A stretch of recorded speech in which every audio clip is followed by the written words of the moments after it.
Hello everyone, this is Manjul Sharma. Welcome to my YouTube channel Interesting Social Science. Dear friends, today we are going to discuss next part of this chapter, the French Revolution, यानी कि France के अंदर जो क्रांति अभी चली हुई है जिसमें हम डिस्कस कर रहे हैं। अभी तो नहीं चली है बट जो हम डिस्कस कर रहे हैं मैं उस चीज़ की बात कर रहा हूँ। तो फ्रांस के अंदर जो रेवोल्यूशन हो रहा है वहाँ पे हमने लास्ट जो टॉपिक डिस्कस किया था जहाँ पे मोनार्की का एंड हो जाता है और फ्रांस जो है एक रिपब्लिकन कंट्री बन जाता है। ओके, तो उसके एंड में हम देखते हैं कि जो फ्रांस का राजा था लुई 16 वहाँ पे उसको एग्जीक्यूट कर दिया जाता है पैलेस ला डे ला कोर्नेडो में, और उसकी जो महारानी थी मैरी एंटोनेटे उसको भी फांसी की सज़ा दे दी जाती है। तो इस तरह से मोनार्की का वहाँ पे एंड हो जाता है। लेकिन इसके बाद की जो कहानी है it's a very very interesting, जहाँ पे हम स्टडी करेंगे कि 1793 के बाद और 1794 के बीच में क्या वहाँ पे चला और कैसे जो लोग थे, जो एक रिपब्लिकन कंट्री बन गया था लेकिन फिर भी क्या लोगों को अभी तक उसके जो राइट्स थे वो मिल चुके थे। क्या जो 3 क्लासेस हमने पढ़ी थी, क्लर्जी, नोबिलिटी और थर्ड जो स्टेट था हमारा जिसमें बड़े बड़े बिजनेसमैन थे और पीजेंट्स वर्कर्स थे और वुमेंस, और हमने ये भी डिस्कस किया था कि फ्रांस के अंदर जो वोटिंग सिस्टम था जिसमें कुछ पैसिव सिटीजन्स रखे गए थे और कुछ एक्टिव सिटीजन्स थे जो एक नेशनल असेंबली को बना रहे थे। सो दोस्तों, ये वीडियो आपको हेल्पफुल है, आपके लिए आपको अच्छी लगती है तो प्लीज़ इसको अपने दोस्तों के साथ ज़रूर शेयर करें और चैनल को ज़रूर सब्सक्राइब करें इंटरेस्टिंग सोशल साइंस, ताकि जो नेक्स्ट आगे वाले जो चैप्टर्स हैं हमारे 9th क्लास के, जैसे रशियन रेवोल्यूशन है, आफ्टर दैट हिटलर के बारे में है, वैसे ही पॉलिटिकल, जियोग्राफी एंड इकोनॉमिक्स के हम एक एक चैप्टर को जो है और जो बुक्स को हैं उनको स्टडी करेंगे। तो इसके लिए आप लोगों का जो सपोर्ट है वो मेरे लिए होना बहुत ही ज़्यादा ज़रूरी है। ओके, सो चलिए स्टार्ट करते हैं। आज का हमारा टॉपिक 3.1 है the reign of terror. And one more thing कि चैप्टर को मैं एक दिन में भी कंप्लीट कर सकता हूँ, 2.5-3 घंटे का एक लेक्चर बन जाएगा। लेकिन उसमें प्रॉब्लम ये आ जाती है कि हमें 2.5-3 घंटे जब एक ही चैप्टर को जब स्टडी करते हैं तो हमारे लिए थोड़ा बहुत मुश्किल हो जाता है उन चीज़ों को समझना। इसलिए पार्ट्स में वीडियो बनाई जा रही है, लगभग 5-6 पार्ट्स के अंदर हमारा ये जो चैप्टर है कंप्लीट हो जाएगा। तो इसकी एक मैं प्लेलिस्ट भी आप लोगों को बना करके दे दूँगा एंड में, और आप डेली एक एक अगर चैप्टर, एक एक लेक्चर को अगर आप देखते हो तो आपके लिए ये आसान हो जाता है चैप्टर को समझना। और अगर किसी को कोई डाउट्स है, कोई रहता है, तो आप प्लीज़ कमेंट बॉक्स में कमेंट ज़रूर कर सकते हैं। तो चलिए स्टार्ट करते हैं। The period from 1793 to 1794, the reign of terror इसको कहा गया है, refer to as the reign of terror. एक 1793 से लेकर के 1794 के बीच में जो टाइम रहा उसको रेन ऑफ टेरर कहा गया। Robespierre followed a policy of severe control and punishment. जो रॉबस्पीरे था, हमने पढ़ा था, जो पीछे हमारा जो लेक्चर था, यानी कि पीछे वाला जो हमने ये पॉइंट था जिसमें रॉबस्पीरे लीड कर रहा था, तो उसमें अब वो जो कमांड है वो किसके हाथ में आ जाती है? मैक्सिमिलियन रॉबस्पीरे के हाथ में। और इसने क्या किया? The policy of the severe control. Policy of severe control का मतलब क्या है कि उसने ऐसी ऐसी पॉलिसियाँ बनाना स्टार्ट की और जिसके लोगों को कंट्रोल में कैसे रखा जा सकता है। ओके, सो ऑल ऑफ, इसमें पनिशमेंट की भी बात कही गई। जो लोग उसकी बातों को नहीं मानते थे तो उसको उसके बदले में उनको पनिश किया जाता था। तो सज़ाएं बहुत ख़तरनाक थी। All those whom he saw as a being enemies of the republic, ex-nobles and clergy members of the other political parties, even member of his own party who did not agree with his method। अब देखो क्या हो रहा है, जो Robespierre था, Maximilian रॉबस्पीरे था, उसने कुछ पॉलिसीज़ बनाई, ओके, कुछ रूल्स बनाए। अब जो उसके रूल्स को फॉलो नहीं करता था, उसमें कोई क्लर्जी से बिलोंग करता है, कोई नोबिलिटी से बिलोंग करता है, इवन कुछ एक उसके अपने पार्टी के भी जो लोग हैं वो भी अगर उसके रूल्स बनाए गए हैं उनको फॉलो नहीं करते थे, तो उनके लिए क्या, एक उनको were arrested, imprisoned and then tried by the revolutionary tribunal. उनको अरेस्ट कर दिया जाता था, इम्प्रिजन कर दिया जाता था, और रेवोल्यूशनरी ट्रिब्यूनल एक बनाया गया उनके लिए। And if he if the court found the guilty they were guillotined. यहाँ पे एक वर्ड दिया गया है, इसमें एक ऐसी लोगों को मारने के लिए एक ऐसी व्यवस्था की गई थी जिसमें कुछ इस तरह से होता था। तो यहाँ पे एक ब्लेड लगी होती थी, ओके, और नीचे जो ह्यूमन बीइंग है, उसको, इंसान है, उसको लटा दिया जाता था, ऊपर से उसको छोड़ा जाता था जिससे उसकी जो गर्दन है वो बिल्कुल कट जाती थी, यानी कि मार दिया जाता था। तो जिलेटिन इसको कहा गया। The guillotine is a device consisting of 2 poles and blade with which a person is beheaded, यानी कि सर को उसके काट दिया जाता था। And it was named after doctor Guillotine who invented it. Guillotine भी पढ़ते हैं, जिलेटिन कुछ भी पढ़ लो इसको। तो डॉक्टर जो गिलेटिन था उसने इस जो ये यंत्र बनाया गया था, ये उसकी एक उपज थी जिससे लोगों को मारने के लिए यूज़ किया जाता था। बाद में जो डॉक्टर गिलेटिन साहब हैं, इनको भी वही सज़ा दी जाती है जो आम लोगों को दी जाती थी, पनिश किया जाता था जो रॉबस्पियर के रूल्स को नहीं मानते थे। नेक्स्ट में देखिए,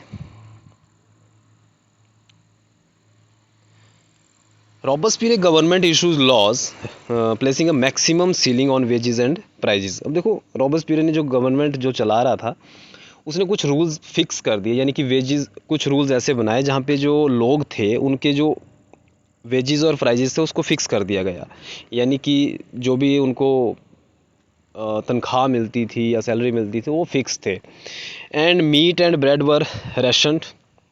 तो जो मीट और ब्रेड का जो प्राइस वगैरह थे, यानी कि खुले तौर पे वो वहाँ पे मिल रहे थे। Peasants were forced to transport their grain to the cities and sell it at the price fixed by the government. और जो पीजेंट्स होते थे, जो किसान लोग थे, उनको ये मजबूर किया जाता था कि आप अपना जो अनाज है उसको बाज़ार में लाइए, शहरों में लाइए, और वहाँ पे फिक्स्ड प्राइस लगाए होते थे, वहाँ पे आप उसको बेचिए। And the use of more expensive white floor was forbidden. Expensive white floor यानी कि जो महंगा आटा था, फॉरबिडन की यहाँ पे बात की गई। तो उसने बोला कि जो महंगा आटा है यानी एक्सपेंसिव वाइट फ्लोर है वो उसने कंप्लीटली बंद कर दिया गया। और all citizen were required to eat the pain, एक वर्ड यहाँ पे दिया गया है, फ्रेंच वर्ड है delight, equality, bread, a loaf made of the whole wheat. इसमें लोगों को ये बोला गया कि आप जो ब्रेड है उसका इस्तेमाल करिए, उसका यूज़ करिए, उसको खाइए। Equality was also sought to be practise through forms of speech and address. इसमें बोला गया कि जो इक्वलिटी की बात यहाँ पे की गई थी, sought to be practise through forms of speech and address, तो जो भाषण वगैरह दे के, स्पीचेस वगैरह दे के, instead of these international monsieur and madame यानी madam, all French man and women were henceforth citoyen and citoyenne citizens. इसमें कहा गया कि आप फ्रांस के अंदर जो लोग रह रहे हैं, सभी लोग, वो एक दूसरे को सर या मैडम नहीं कहेंगे। इसके लिए उन्होंने वर्ड बनाया, क्या वर्ड बनाया, सिटोइन और सिटोइन। महिलाओं के लिए ये वाला वर्ड का यूज़ किया गया और मेल्स के लिए ये वाला वर्ड। ताकि ये क्यों किया गया कि आप किसी को सर और मैडम कहेंगे तो वहाँ पे इक्वलिटी ख़त्म हो जाती है। तो ये वर्ड रिप्रेजेंट कर रहा था कि भाई आप फ्रांस के सिटीजन्स हो, एक नागरिक हो, तो वहाँ पे इक्वलिटी रहनी चाहिए। ओके, तो ये चीज़ इसमें कही गई। Equality was also sought to be practise through forms of speech and address. तो इस तरीके से स्पीच और एड्रेस के बेसिस पे उसको इक्वल बनाने के लिए, लोगों के बीच में इक्वलिटी पैदा करने के लिए इन चीज़ों का यूज़ करना उसने स्टार्ट कर दिया। And churches were shut down and their buildings converted into barracks और ऑफिसेज। जितने भी चर्चेज थे उनको बंद कर दिया गया और उनकी जो बिल्डिंग्स थी उसको बदल दिया गया बैरक्स और गवर्नमेंट ऑफिसेज में। Robespierre pursued his policies whose relentlessly that even his supporters began to demand moderation। अब देखिए, जो रॉबस्पिरे की जो पॉलिसीज़ थी वो इतनी रिलेंटलेसली थी कि जो उसके सपोर्टर्स थे वो डिमांड करने लगे मॉडरेशन की। मॉडरेशन का मतलब है कि उसके जो बनाए गए कानून थे वो इतने ज़्यादा सख्त थे, जो फ्रांस के अंदर लोग रह रहे हैं उसको फॉलो करना बहुत ही ज़्यादा मुश्किल हो रहा था। तो लोगों ने डिमांड करी कि रॉबस्पिरे साहब, आप हमारे ऊपर जो ये पॉलिसीज़ बनाई गई है उसमें कुछ हमें राहत दीजिए। Okay, and finally he was convicted by a court in July 1794, arrested and on the next day sent to be the guillotine या guillotine। अब क्या हुआ फाइनली, जिसने जैसी जैसी पॉलिसीज़ बनाई एंड में वही पॉलिसीज़ उसके ऊपर भारी पड़ गई। कैसे? जो गिलोटिन का यूज़ वो लोगों को फनिश करने के लिए करता था, वही गिलोटिन बाद में उसकी मौत का भी कारण बना। तो एक कोर्ट था 1794 में, कोर्ट ने डिसाइड किया है, कन्विक्टेड किया कि उसको अरेस्ट कर दिया जाए और नेक्स्ट डे उसको गिलोटिन में डाल दिया जाए। तो ये तो हमने अभी स्टडी किया जो रेन ऑफ टेरर था। उसके बाद आप यहाँ पे पिक्चर देख सकते हैं, the revolutionary government sought to mobilise the loyalty, okay, subject through various means, one of them was the staging festivals like this one symbols for the, ये सारी चीज़ें यहाँ की फ्रांस से चला हुआ था, उसमें देख सकते हो। Next step, a directory rule 3.2 के अंदर डायरेक्टरी रूल्स क्या बोलता है? डायरेक्टरी रूल का मतलब है यहाँ पे एक कमेटी बनाई गई, उसमें 5 मेंबर्स थे। तो उन्होंने क्या किया, the fall of the Jacobin government allowed the wealthier middle classes to seize power. Jacobin club का मेंबर कौन था, यानी लीडर कौन था? रॉबस्पिरे। तो रॉबस्पिरे की जब डेथ हो जाती है तो दैट टाइम जो रॉबस्पिरे था उसको ख़त्म कर दिया गया, मार दिया गया, और जो पावर थी वो किसके हाथ में डाल दी गई? Classes to seize power, middle class यानी वेल्दियर मिडिल क्लास, जिनके पास पैसा वगैरह ठीक है, और वो लोग अब पावर को कंट्रोल करेंगे। A new constitution was introduced which denied the vote to non propertied section of the society. अब जो नया कॉन्स्टिट्यूशन था उसमें बताया गया, उसमें कुछ चीज़ें इंट्रोड्यूस की गई जिसमें था denied the vote to non propertied section of society. नए कॉन्स्टिट्यूशन के अंदर जो वोट वगैरह का सिस्टम था वो नॉन प्रोप्राइट सेक्शन के लिए इंट्रोड्यूस किया गया। It provided for 2 elected legislative councils, यानी कि 2 सदनीय जो विधानमंडल था वहाँ पे उसको इंट्रोड्यूस किया गया। And these then appointed directory and executive made up of the 5 members, जैसे कि हमने अभी बात की डायरेक्टरी रूल्स की, तो उसमें 5 लोग थे।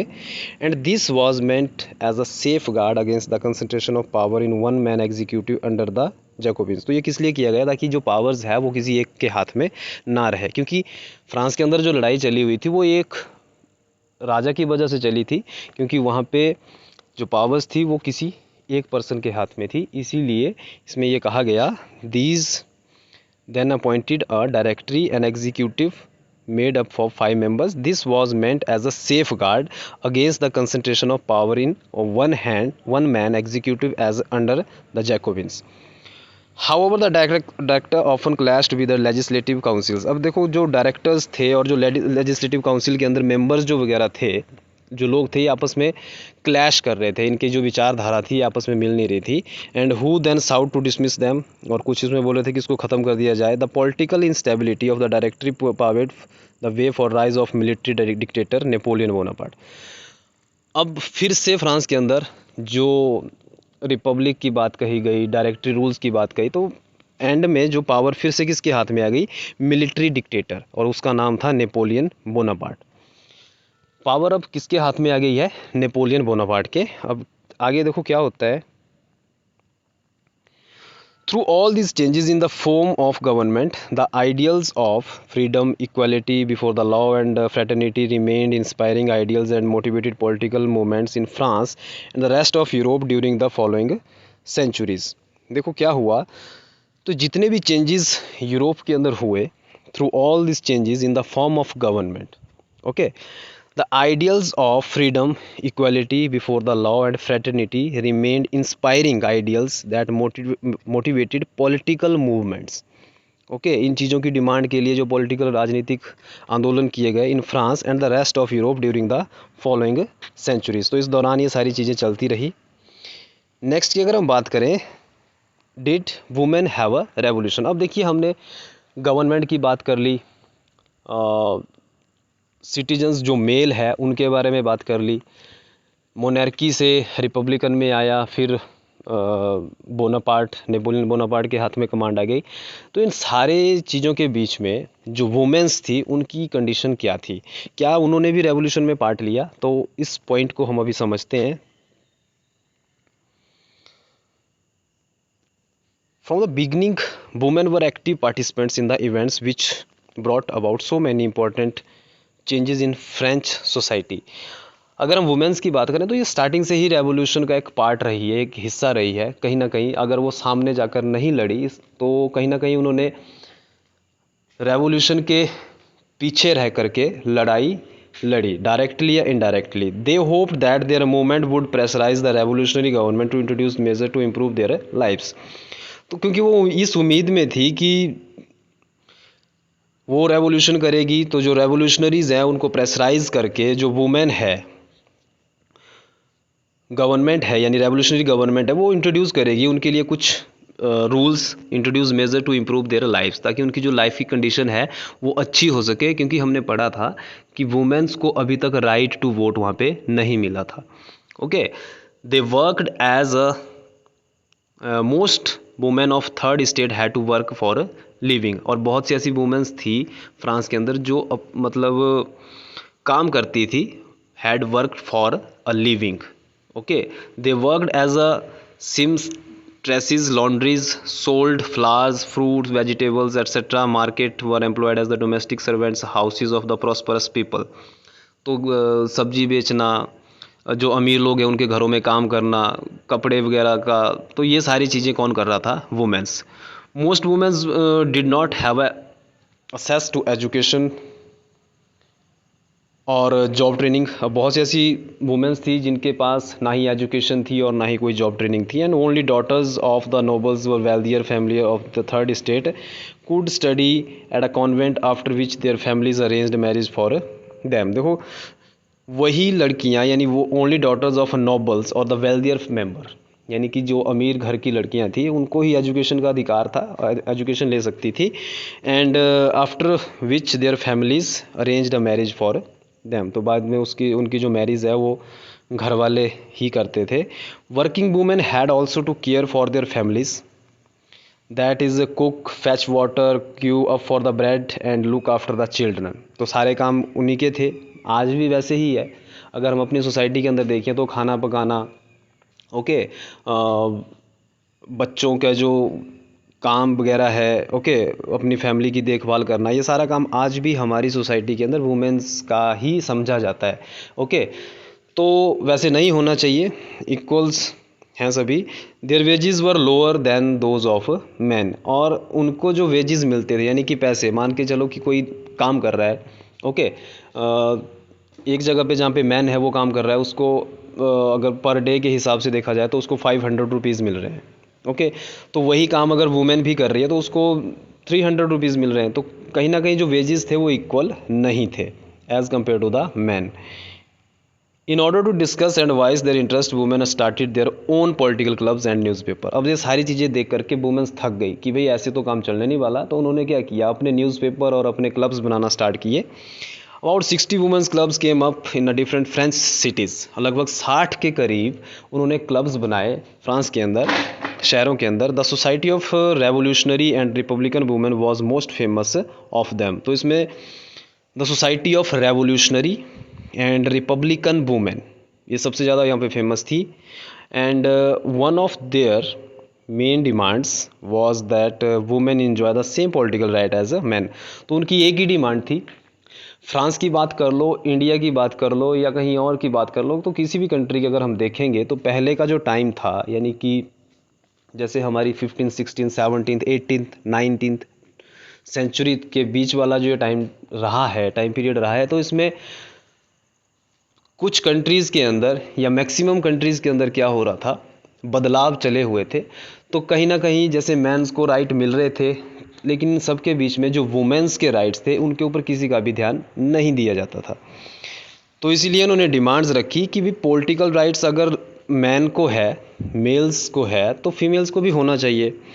तो women were disappointed that the constitution of 1791 reduce them to the passive citizens. और हमने ये भी पढ़ा था कि 1791 में जब कॉन्स्टिट्यूशन फॉर्म किया गया फ्रांस के अंदर, तो वहाँ पे एक्टिव सिटीजन्स के अंदर वुमेन्स को निकाल दिया और उनको पैसिव सिटीजन्स के अंदर रखा था जो कि वोट नहीं कर सकते. And they demanded the right to vote to be elected as the assembly and hold a political office. उन्होंने बोला कि हमें वोट मिलने चाहिए और जो पॉलिटिकल ऑफिस है उनको हम भी हैंडल कर सकते हैं. only then they felt would their interest be represented in the new government. In the early years, the revolutionary government did introduce laws that helped improve the life of the women. जो revolutionary government थी, तो उसमें starting का जो time था उसमें women's के ऊपर थोड़ा बहुत ध्यान दिया गया, तो कुछ लॉज उन्होंने इंट्रोड्यूस किए जो वुमेंस की लाइफ थी उसको सुधारने के लिए. Together the creation of the state schools, schooling was made compulsory for all girls. तो इसमें सबसे अच्छा काम उन्होंने ये किया कि जो गर्ल्स हैं उनको सबको एजुकेशन मिलनी चाहिए, चाहे वो किसी भी स्टेट से बिलोंग करती है या क्या उसका स्टेटस है वो नहीं देखा जाएगा. Their fathers could not longer force them into the marriage against their will. तो उसके घर वाले जो उसके फादर हैं या मदर है, कोई भी उसको फोर्स नहीं कर सकते कि आप यहीं पे मैरिज करिए. Marriage was made into the contract entered with the freely registered under the civil law. तो सिविल लॉ के अंदर इसको इंट्रोड्यूस कर दिया गया. Divorce was made legal and could be applied for by both women and men. तो जो divorce था, जो तलाक था, वो वहाँ पे ये रूल बनाया गया कि वुमेन्स को अगर चाहेगी तो वो भी वैसे ही डिवोर्स के लिए अप्लाई कर सकती है. तो उसको लीगल बना दिया गया. तो इसमें ये नहीं हो सकता कि मैन ही सिर्फ तलाक ले सकता है, तो वुमेन्स के पास भी ये राइट था. Women could now train for job, could become a artist और रन स्मॉल बिजनेसेस. तो अब वुमेन की जो लाइफ थी उसमें कुछ सुधार आए. उसमें कहा गया कि उनको ट्रेन किया गया जॉब्स के लिए और आर्टिस्ट के लिए और रन द स्मॉल बिजनेसेस. ठीक है, छोटे मोटे बिजनेस के लिए उनको तैयार किया गया. Women struggle for equal political rights however continued. During the reign of terror, the new government issued laws ordering closure of women's clubs and banning their political activities. अब जिसमें अगर देखिए तो जैसे हम फिर और आगे की तरफ चलें तो जब during of reign of terror था, यानी कि जब रेन ऑफ टेरर का टाइम चला था, जो गवर्नमेंट थी issued a laws ordering closure women's clubs and banning their political activities. लेकिन 1793 और 94 का जो टाइम था उसमें जो नई गवर्नमेंट आई उसमें वुमेन्स के जो राइट्स पीछे उनको दे दिए गए थे थोड़े बहुत, तो उनको बैन कर दिया गया. And many prominent women were arrested and number of them executed. तो बहुत सी महिलाओं को अरेस्ट कर दिया गया, एग्जीक्यूट कर दिया गया. Women's movement for voting rights and equal wages continued through the next 200 years many country of the world. तो वुमेन्स मूवमेंट की अगर हम बात करें, यानी कि वोटिंग राइट्स की अगर बात करें एंड इक्वल वेजेस की बात करें, तो वो अगले लगभग 200 सालों तक उनका जो स्ट्रगल था वो जारी रहा. ठीक है, इन मैनी कंट्रीज़ की यहाँ पे बात करिए. The fight for the vote was carried out through an international suffrage movement during the late 19th and the early 20th century. और ये एक जो मुद्दा था महिलाओं को वोट का अधिकार, मतदान का जो अधिकार था, अब ये एक इंटरनेशनल सफरेज मूवमेंट बन चुका था, यानी कि सबको जो है वो वोट देने का अधिकार है. And the example of the political activities of French revolution, French women during the revolutionary is were kept alive and inspiring memory.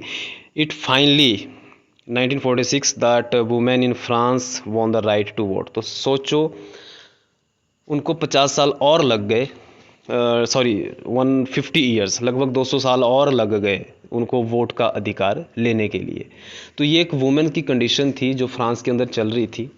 1789 से लेकर के रेन ऑफ टेरर आया, रेवोल्यूशनरी गवर्नमेंट आई, उसके बाद कॉन्स्टिट्यूशनल मोनार्की बनी, ये सारी चीज़ें. तो यहाँ पे वुमेन्स ने कैसे स्ट्रगल किया तो वो इस लेक्चर के अंदर हमने समझा. तो कल हम नेक्स्ट जो हमारा लेक्चर आएगा उसमें बात करेंगे. नेक्स्ट हमारा जो लास्ट टॉपिक है, the evolution of slavery and the revolution and everyday life. Okay, तो इसको हम नेक्स्ट जो लेक्चर आएगा हमारा उसमें हम कंप्लीट करेंगे.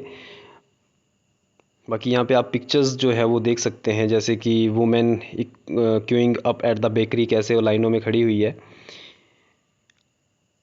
और यहाँ से एक क्वेश्चन ज़रूर बनता है वुमेन्स का कि क्या उनका योगदान रहा, कैसे उनकी पार्टिसिपेशन रही एक रेवोल्यूशन में और कैसे उनको जो राइट्स है वो दिए गए. तो इसमें कुछ एक इम्पॉर्टेंट डेट्स है जो आप लोगों को याद रखनी है, जो एग्ज़ाम में पूछी ही जाती है. जैसे फ्रांस के अंदर वुमेन्स को राइट्स कब मिले, ओके, वोटिंग राइट्स कब मिले, और भी ऐसे बहुत से क्वेश्चंस हैं जिनको आप राइट डाउन करके बार बार उनको पढ़ के याद रख सकते हो। फ्रेंच रेवोल्यूशन कब हुआ, एक तो मेन यही क्वेश्चन हमारे लिए 1 मार्क का बन जाता है। So thank you my dear friends. अगर आपको ये वीडियो अच्छी लगी तो प्लीज़ इसको अपने दोस्तों के साथ ज़रूर शेयर करें और चैनल को सब्सक्राइब ज़रूर करें। Thank you.